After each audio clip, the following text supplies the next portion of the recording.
আচ্ছা, জিরো ওয়ার্কের ক্ষেত্রে আমাদের এক্সাম্পলটা একটু বোঝা দরকার।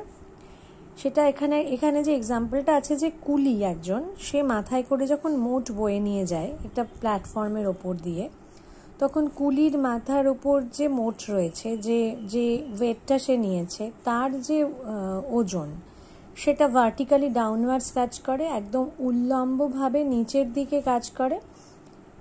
কারণ সেটা হচ্ছে পৃথিবীর আকর্ষণজনিত বল, অর্থাৎ অভিকর্ষ বল। আর হরাইজন্টাল প্ল্যাটফর্ম দিয়ে বা একটা যে কোনো ভূপৃষ্ঠের ওপর দিয়ে, কোনো রাস্তার ওপর দিয়ে, ভূপৃষ্ঠের ওপরে রাস্তার ওপর দিয়ে যখন কুলি হেঁটে যাচ্ছে, তখন সেই যে তার পথ চলা, তার সাথে ওই ভার্টিক্যালি ডাউনওয়ার্ডস যে বস্তুটার ওজন কাজ করছে, মানে নিম্নমুখে পৃথিবীর কেন্দ্রের দিকে যে ওজন কাজ করছে, তাদের দুজনের মধ্যেকার অ্যাঙ্গেলটা 90 ডিগ্রি হবে। তাহলে এক্ষেত্রে অভিকর্ষ বল, সেটা কিন্তু একটা নো ওয়ার্ক ফোর্স। সেই অভিকর্ষ বল কোনো কাজ করছে না, ওই অভিকর্ষ বলের দ্বারা কোনো কৃতকার্য হচ্ছে না, কারণ অভিকর্ষ বল আর কুলির মাথায় যে মোট রয়েছে তার সরণ, এদের মধ্যবর্তী কোণ 90 ডিগ্রি। এখানে আর একটা ছবি, আর একটা এক্সাম্পল দেওয়া রয়েছে, সেখানে এই ছবিটা একটু ভালো করে দেখি। এটা একটা পেন্ডুলামের ছবি, পরবর্তীকালে আমরা পেন্ডুলাম পড়ব। পেন্ডুলাম যখন ইকুইলিব্রিয়াম সিচুয়েশনে থাকে, অর্থাৎ সাম্যাবস্থায় থাকে। সাম্যাবস্থা মানে কি? সাম্যাবস্থায় কোনো, এটা মনে রাখবে, এটা বিভিন্ন ক্ষেত্রে আমাদের মানে কাজে লাগবে, জেনে রাখা দরকার।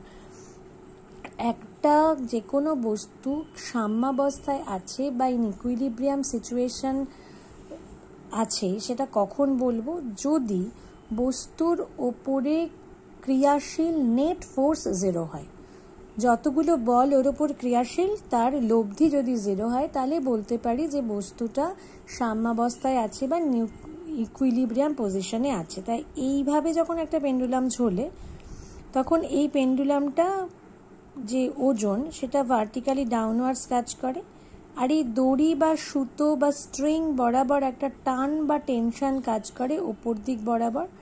দুটোই সমান এবং বিপরীতমুখী, তাই এর ওপর নেট ফোর্স তখন জিরো হয়। তারপর যখন পেন্ডুলামটাকে এরকম আমরা সরিয়ে দিচ্ছি, তখন আর নেট ফোর্স জিরো থাকে না, তখন নানান রকম ব্যাপার স্যাপার হয়, সেগুলো পরে আসছি। এখন এই এক্সাম্পলটা দেখি। টান কাজ করছে এরকম, ক্যাপিটাল টি দিয়ে টানটাকে দেখানো হয়েছে, এই দড়ি বরাবর কাজ করছে।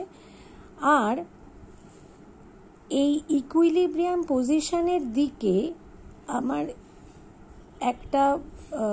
আমার সরণটা কাজ করছে। দেখো, সেই সরণটা এই যে বক্ররেখা, তার স্পর্শক বরাবর রয়েছে। তাহলে এই বক্ররেখা, যদি এটাকে বক্ররেখায় আমি বলে কনসিডার করি, তাহলে এটা তার একটা রেডিয়াস বা ব্যাসার্ধ।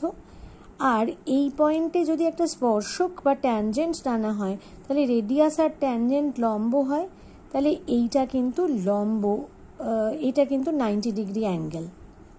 তার মানে এই টানের সাথে এই সরণটা 90 ডিগ্রি কোণে আছে, অর্থাৎ এই টান এক্ষেত্রে নো ওয়ার্ক ফোর্স বা কার্যহীন বল, এবং এখানে জিরো ওয়ার্ক হবে।